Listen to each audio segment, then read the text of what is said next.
I get where you're coming from. I wouldn't say like I'm a fan of Israel. I would say if I would have to make a choice in the conflict, which side I would support, I would go with Israel because I think they respect individual rights more than Hamas, which is currently running Gaza. So in a situation where there would be some sort of secular or like moderate government in Gaza and they would be able to represent themselves, I would be fine with them having a Palestinian country. I would fully support that. But there so was in that sense, yeah. Well, there Go was ahead. a secular moderate government, and it was sort of like deliberately pushed out by Israel. Like Israel took the land, ethnically cleansed the area. I'm sorry, what was the moderate government that existed prior to Israel? What is he saying? What? No? What? Have been restricting the rights of the Palestinian minority for nearly a century now, and Netanyahu and his predecessors have worked to push the Palestinians into a position where they're more and more likely to radicalize and sort of militantly oppose Israel, which I can't... I mean, they kind of have always been radicalized, but I mean, okay. Oh, it's going to be one of these debates where he has no idea what he's talking about, huh? Is that what we're going to do? Okay, that's great. Let's do it. really blame them for, considering the fact that peace didn't really get them anywhere. I mean, has peace ever been on the table? I mean, can you give me the stretch of time where peace was the approach? What? Okay. You mean you can't blame the Palestinians?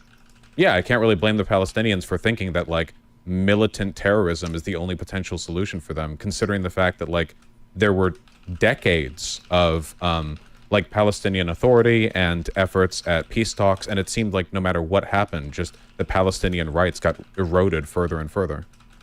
But don't you agree with me that a lot of it is due to the Palestinian leadership? Like, there were plenty of opportunities where they had, like, good offers on the table. And let's be honest, they lost many wars. You and I both know how wars work. If you fight a war, you lose land. That's how it always used to work up until now.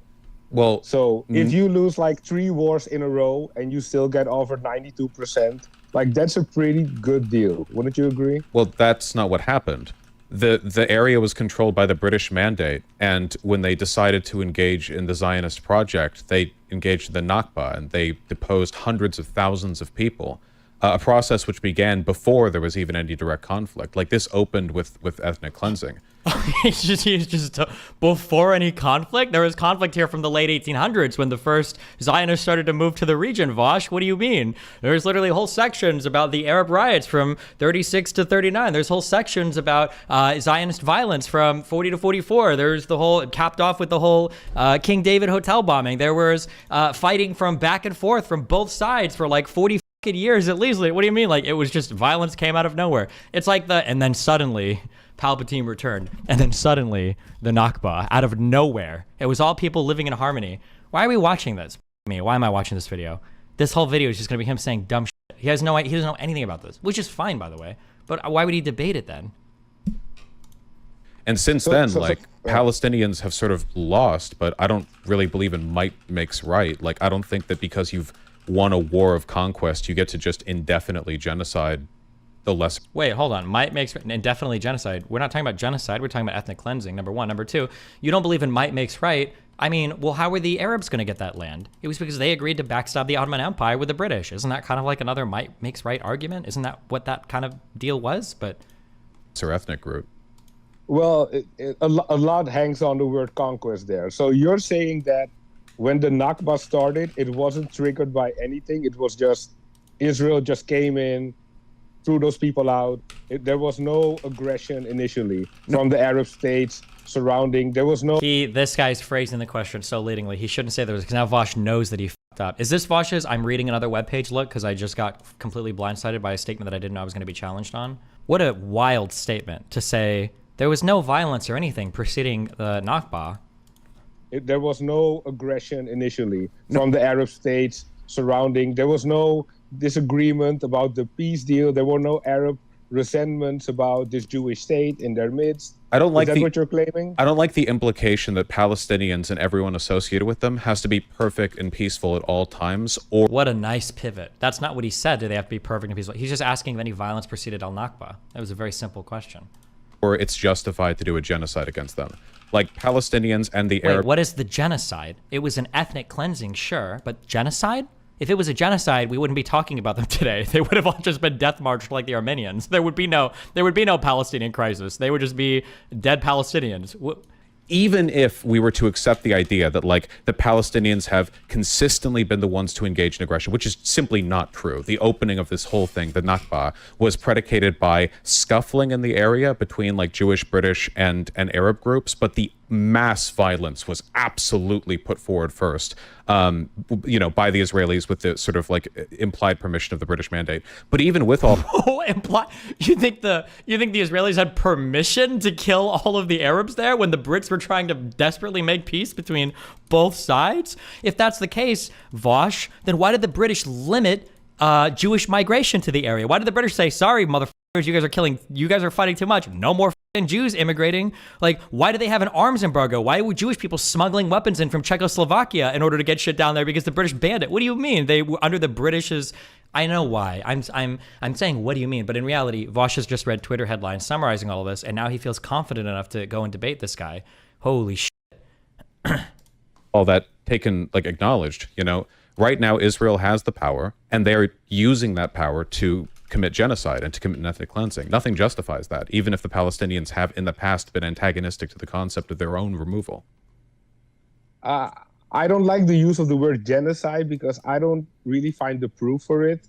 Like, if you look at the population numbers, they're always going up. I don't mean that like as a corny thing to say or something, but like, how is it a genocide when they have all the power Israel has militarily, but the population keeps growing year by year, and you keep claiming it's a genocide? It's a little bit weird to me.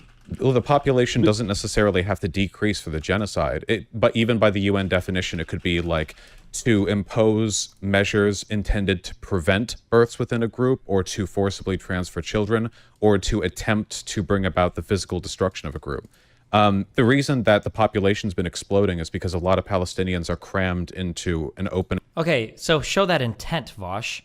Also, the UN and any part of the UN that tries to change genocide to an incidental thing. Genocide has been very accurately, historically understood as the intentional destruction of a group of people. When you start going by these other weird cuck definitions of like, oh, well, if you hurt a lot of people, if you kill a lot of people, then in that case, everybody around the world is genociding their ethnic minorities. Oh, you are transferring their children? What about when CPS takes children from poor people and poor people tend to be black? Oh, you're killing them? What about when cops kill unarmed black people? Oh, you're trying to bring about their destruction? What about when black people are thrown into prison so that their culture is right? Like, this is, yeah. And I understand, of course, the UN definition literally requires intent. It's part of the definition. Unless you're in Canada where they try to change it to make their own shit. Yeah, intentionality is pretty important here. Like, the only reason, in my opinion, the only reason Israel hasn't just slaughtered all of them is because the world is watching. Like, there are limits to what Israel can get away with. The more it antagonizes its neighboring Arab states, the more it makes itself unpalatable to, like, American voters. The more Israel has to restrict itself. But okay, but then why wouldn't Israel have just slaughtered them all in the... I'd say in the 20s, but Israel didn't exist, right? Around the Armenian genocide. What about during the Holocaust? Coming off the Holocaust, if they wanted to genocide all of the Palestinians, why wouldn't they have just killed them all? Right? Like, I don't know. It just seems like so, yeah. And in the Gaza Strip, it's like, what are they supposed to do? Like, they don't control anything. They don't control their own resources, their food, their water, their power. There doesn't seem to be any effort to integrate them. Like, if you keep people in a... Yeah, of course they can't integrate them. That's the whole point, Vaush. Yeah, they don't want to integrate Palestinians into their primary population. That would be called the one-state solution, Vaush. Of course there's not. Yeah. Yes, you're correct.